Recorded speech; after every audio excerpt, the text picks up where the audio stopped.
how do you attract these cases to your practice? And what I'm going to say, I'm going to speak to the obvious first, Naren, and that is for every one of the high value services that I've mentioned, it's likely that you already have patients in your practice that could benefit from those services. It's likely you already have them in the practice. Yes. And I would start there because that's the low fruit on the tree, for sure. But the biggest point I want to make about this is that you have to develop your confidence in delivering those services. And that for some, you could just click your fingers and develop that confidence. But I would say that group of dentists is definitely in the minority. And it's one of those catch-22s. Naren, I remember the first time that I went to a bank to get a loan. Yes. I was very early in my career. And I prepared a business plan. I prepared a financial statement. I went in to the banker, and basically he said, well, Gary, if you can pledge enough assets to cover this loan, we would give you the loan. And I'm thinking in my head, if I had enough assets that would cover the loan, I wouldn't need your money. Right? Yes. Kind of a catch-22. If you have the money, we'll give you the loan. Well, if you don't have the money, then we won't give you the loan. And so how do you get some experience when this might be one of your early cases?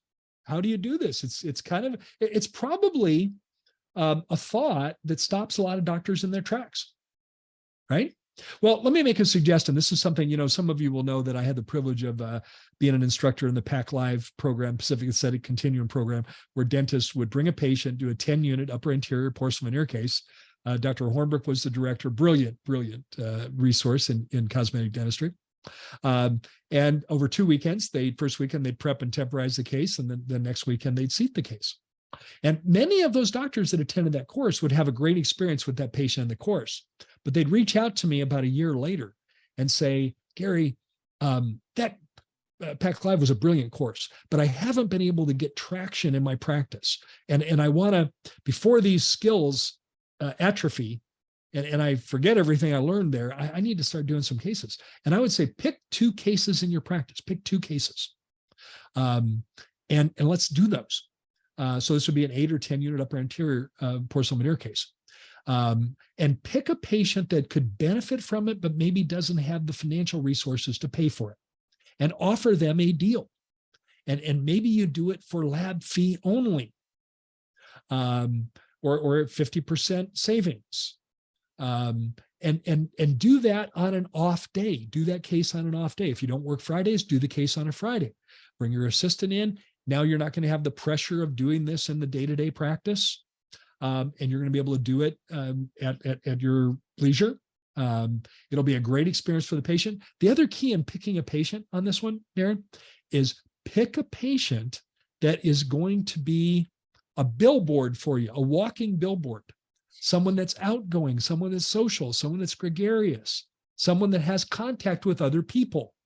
This probably isn't Bubba, who does the graveyard shift at the ball bearing factory, because he may be social, but he's asleep during the day because he works the graveyard shift. Maybe you pick a young school teacher. Maybe you pick someone that is in real estate and they like to improve their appearance, someone that works in some customer-facing business that would like to improve their appearance, but maybe for whatever reason they don't have the resources to do this. Offer to do it as a special savings. And now you're going to have a couple of cases under your belt. Each case is going to radically improve your confidence. And now you'll be ready for prime time. Maybe you have to do a few of those. Maybe there's a team member. Maybe there's a family member. Think about that, Naren. Yes.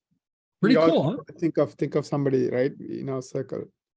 Yeah, think of someone in your circle that you could help with this.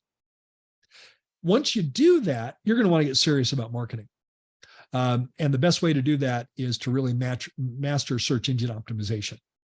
Specifically, all the keywords and all the key phrases around each one of those specific high-value services.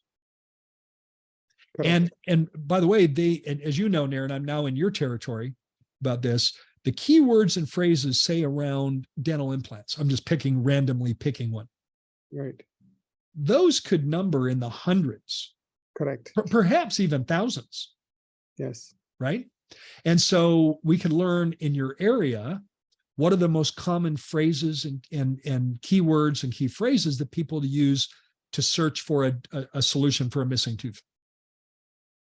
Or maybe you want to market a particular type, but maybe you want to do more all on X cases by Right. replacing a floppy lower denture with 4 or 6 implants that would be perhaps screw retained.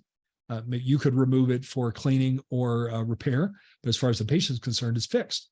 And there's specific ways that you can learn what the keywords and phrases are that people use in your community to do that. And then you enhance your website with those keywords and phrases, not only in the copy of the website, but in the coding behind the curtain, in the HTML coding behind the curtain that comes into play when it comes to Google presenting you as a solution for those services.